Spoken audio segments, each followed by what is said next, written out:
Die vrug van die Gees. En ek gaan met julle oor die laaste 3 praat. En ons gaan praat oor die eerste enetjie nou is getrouheid. Deur genade is jy gered. Ons gaan praat oor die vrug van die Gees, getrouheid. Dan kyk ons na Spreuke 20 vers 6. Hoor die mooi woorde. Baie mense roem hulle eie welwillendheid, maar wie vind 'n betroubare man? Hoor ek lees alweer. Baie mense roem hulle eie welwillendheid, maar wie vind 'n betroubare man? Nou die eerste gedagte is getrouheid. Hoeveel getrouheid is daar nog in die lewe vandag? Nou Koos, dis 'n goeie vraag. Hoeveel getrouheid is daar nog in die lewe vandag? Kan mense op jou staat maak? Dis 'n goeie vraag. Kan mense op jou staat maak? Weet jy wat beteken getrouheid in Hebreëus? In Hebreëus beteken om vas te wees in jou beginsels. Dit beteken dis 'n persoon wat op sy woord staan. Dit wat hy sê sal hy doen. As iemand getrou is dit iemand op wie jy kan staat maak. Gewoonlik is dit ook 'n persoon wat hierdie vrug het van getrouheid.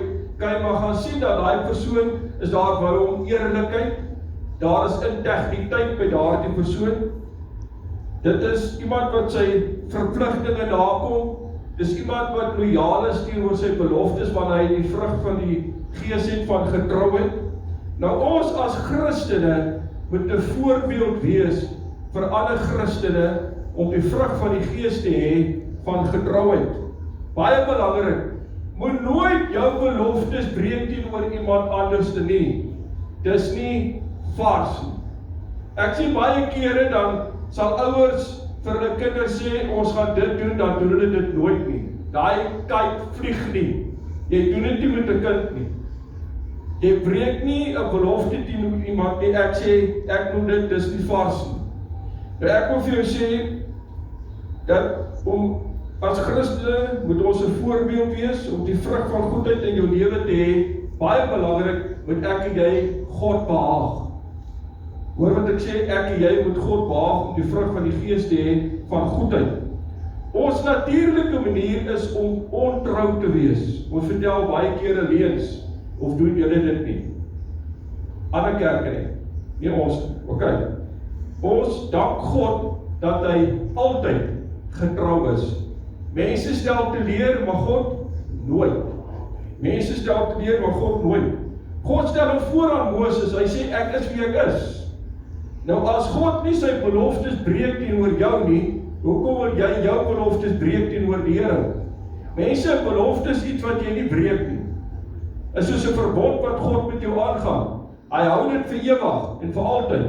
En as God nie beloftes breek, dan beteken dit as ons kinders van die Here is, moet ons ook nie ons beloftes breek teenoor iemand anders te nie.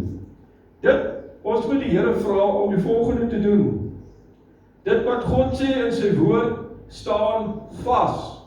As God in sy woord sê ek sorg vir jou en ek sal jou beskerm, dan kan jy verseker weet God gaan jou beskerm en God gaan vir jou sorg. Ons verander ons gedagtes, ons verander ons maniere, ons verander ons dinge van doen, maar God nooit nie. As God 'n ding sê, dan doen hy dit. God se karakter moet in my en in jou lewe wees. Probeer om jou afsprake na te kom. Moenie maak soos, ag ek is nie lus om te gaan nie, of dit is vir my ongerieflik, ek wil nie gaan nie. En wanneer jy 'n afspraak maak met iemand, dan kom jy op tyd daarso. Want as jy nie op tyd kom, beteken dit jy het nie respek vir daai persoon. Party mense kom laat vir kerk, ons praat nou nie daaroor nie. Luister mooi, as jy respek het vir die Here, as jy in hierdie afdeling van die vrug van die Gees, is daar getrouheid by jou. Probeer om die afsprake en verpligtinge na te kom. Alles wat ek en jy doen, moet ons God daardeur verheerlik. Alles, enigiets wat jy doen, moet ek en jy God daardeur verheerlik. Ons het die werking van die Heilige Gees nodig om ons te help met hierdie vrug van getrouheid. Kom ek sê vir jou die volgende, kom ons wees getrou, sodat God daardeur verheerlik kan word. Onthou ander mense kyk na my en jou as 'n kind van die Here, en daarom moet ek die vrug van getrouheid hê vir die Heilige Gees vra om ons te help om getrou te wees as die vrug van die Gees wat in ons lewe is. Amen. Kom ons kyk na die volgende enetjie, dit sal wees sagmoedigheid.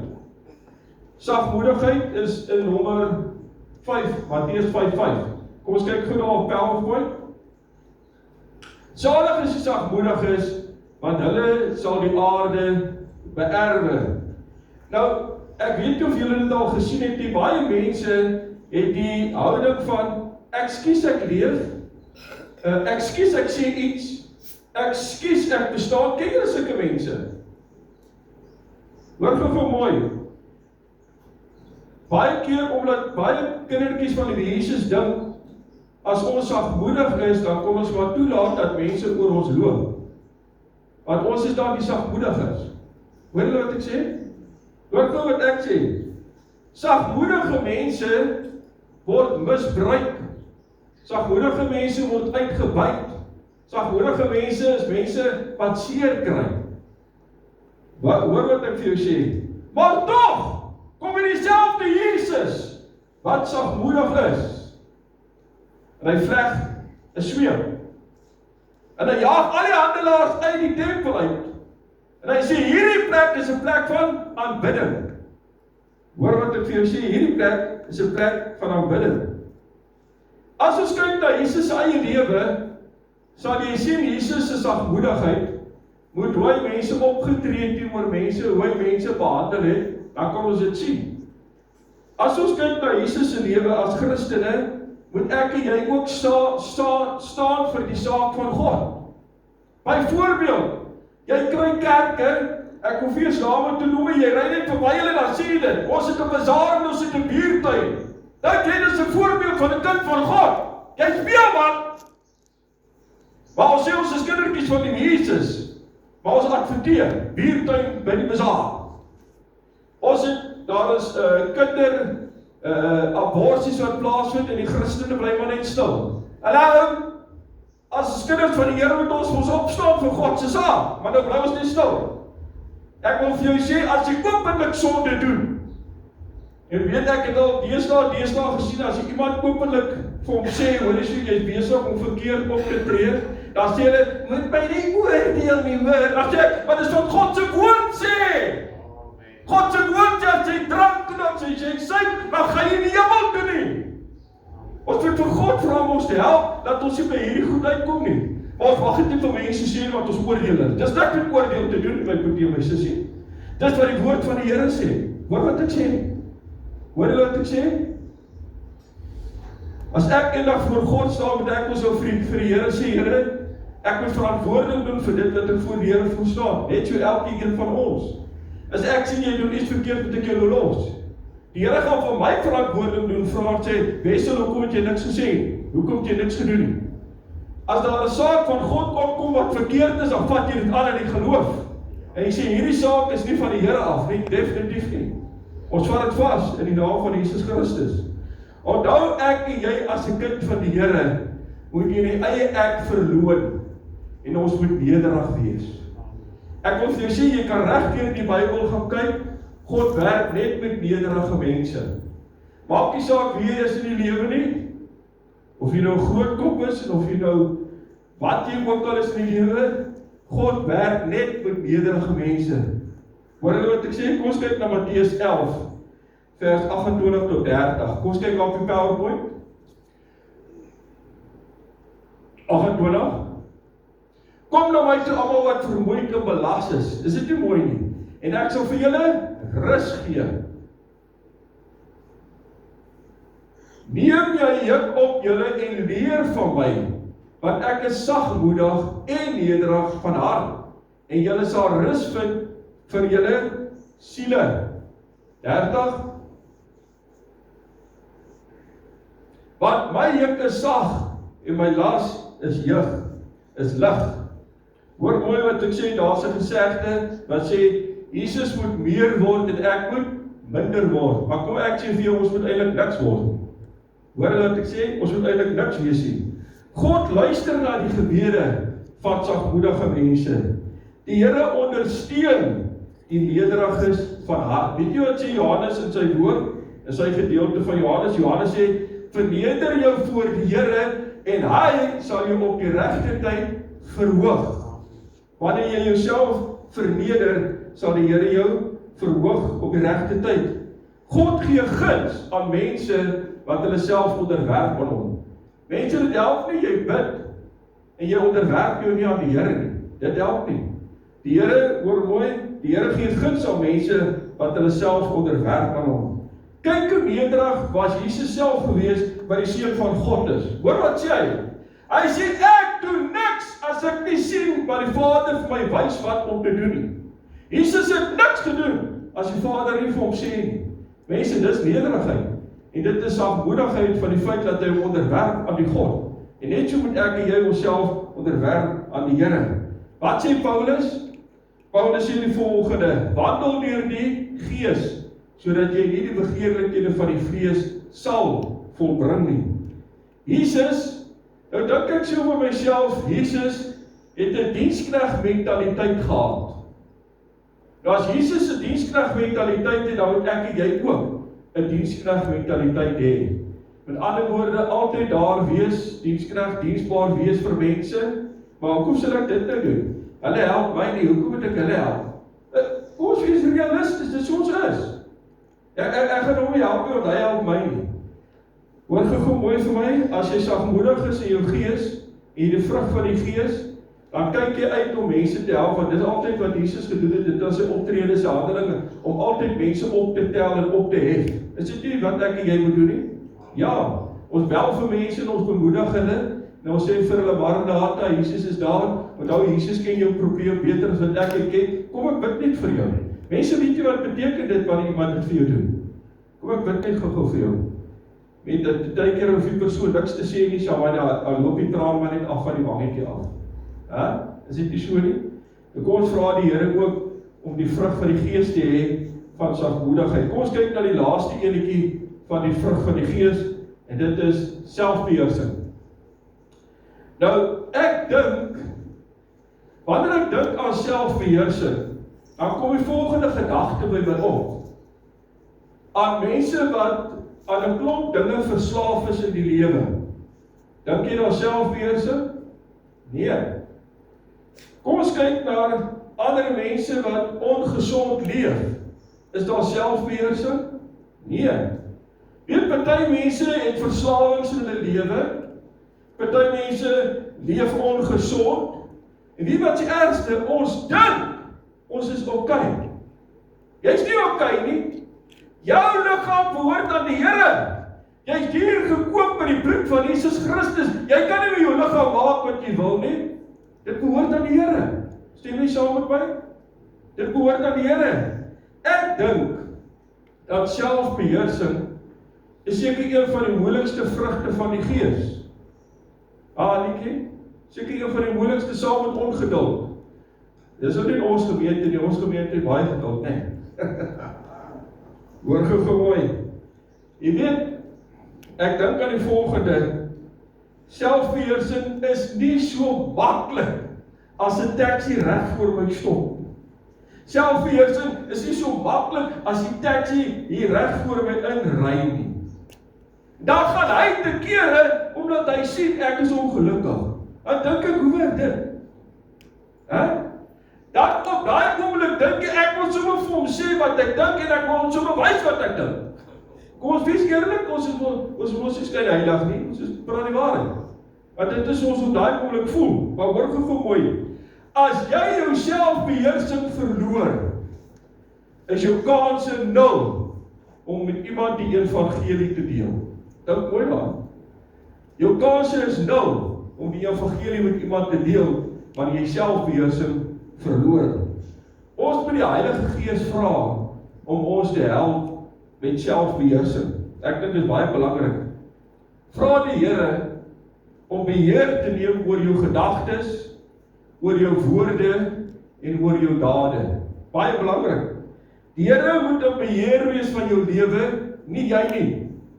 Die Here moet in beheer wees van jou lewe, ek sê dit weer, nie jy nie.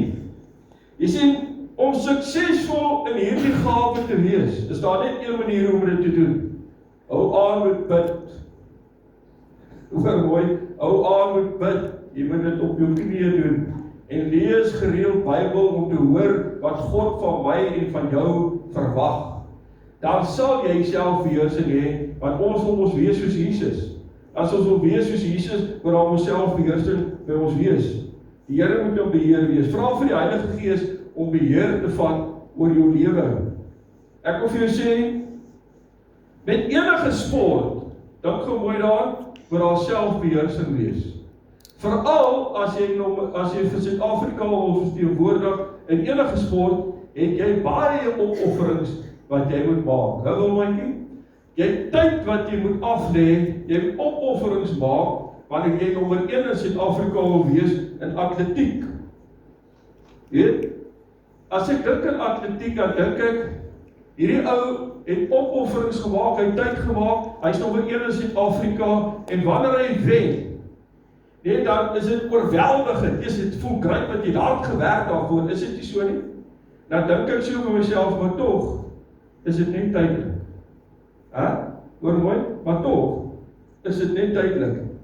Ek en jy moet opofferings maak, as ons enigiets wil kom in sport, as ons iets wil bereik in sport, om provinsiaal jou provinsie te verteenwoordig of jou land. Maar dan gaan mooi wat ek nou gaan sê. Ek en jy moet ook opofferings maak, om die ewige lewe te bekom. Dit kom nie van self. Mense, jy moet op jou knieë gaan, en bid en vir die Here vra om jou te help in die lewe. As jy die opofferings maak, jy moet meer opofferings maak op geestelike gebied, as op fisiese gebied eintlik. Want almal van ons moet sterf, en die vraag op die einde van die dag is jy reg, wanneer die Here jou kom haal? Ek dink dis seker die belangrikste. Dank u daaraan, om opofferings te maak, sodat ek en jy die ewige lewe kan hê. Nou in atletiek, het jy 'n afrigter nodig. Hoekom het jy 'n afrigter nodig? Want hy weet beter as jy. En net so is Jesus Christus my en jou afrigter, ons moet toelaat dat hy my en jou afrigter wees, want hy weet beter as wat ek en jy weet. Partykeer dink ons weet beter, maar ons weet nie. Dis hoekom ek altyd sê, vra die Here vir klein goedjies, wanneer jy klein goedjies doen, groot goedjies doen, vra die Here nog steeds in gebed, Here, U ken hierdie saak, help my in hierdie saak, dat ek weet, Here, U wil sal geskied in hierdie saak. Enige iets wat jy doen, bid en vra die Here, Here, is dit U wil? Ek dink dit is belangrik. Die Heilige Gees is die advokaat, en hy doen voorspraak vir my en vir jou by die Vader. Met ander woorde, sodat die Heilige Gees my en jou kan bestuur, en ons lei om die wil van die Vader te doen. Dis belangrik. Kom ek sê dit weer, met ander woorde, sodat die Heilige Gees my en jou kan bestuur, en kan lei om die wil van die Vader te doen. Kom ons staan, dan bid ons saam. Kira basanda radaka albasitu. Kuya baba die kiribisi. Die Here, ons het die afgelope 3 Sondae, Here, het ons gewerk deur die vrug van die Gees. Ons het vanmôre gekyk, Here, na getrouheid. Help ons, Here, om die vrug van getrouheid in ons lewens te hê. Here, help ons om die vrug van sagmoedigheid te hê in ons lewens. Here, help ons, Here, om die vrug van selfbeheersing te hê in ons lewens. En Vader, dat ons dit sal besef, Here, ons kan nie hierdie vrug van die Gees uitleef, as die Heilige Gees ons nie help nie, Here, om dit te kan doen nie. Want ek wil vir jou sê, my broer, my sussie, in jou eie krag kan jy dit nie doen nie. Dis nie die Here wat jou kan help, wanneer jy voel jy kan nie meer. Dankie, Here, dat U die vrug van die Gees vir ons gegee het. Ons sien dit, Here, dat dit U karakter is, Here, om te genees. Ons sien, Here, dit is U karakter, Here, dat al die vrugte wat daar is, Here, liefde, Here, selfbeheersing, goedheid, al die 9 gawes, die vrug van die Gees. Here, help ons, Here, dat ons dit sal doen, en sal verlang om te wees soos Jesus, want dit is U karaktertrek, Here. Seën ons, Here, salf ons. Here, daar is van ons mense wat hier so staan vanmôre, wat dinge van U afvra, wat wag vir 'n antwoord. En jy weet wie jy is, die Here wys my. Kom ek sê vir jou, wag geduldig, en op die regte tyd sal die Here die antwoord laat deurkom vir jou. Die antwoord is op pad in elk geval. Jy gaan nie meer lank wag nie. Die antwoord is op pad. Maar berus by dit wat God besluit. Hoor wat ek sê, berus by dit wat God besluit. Want hy weet wat is die beste. Amen. Prys die Here.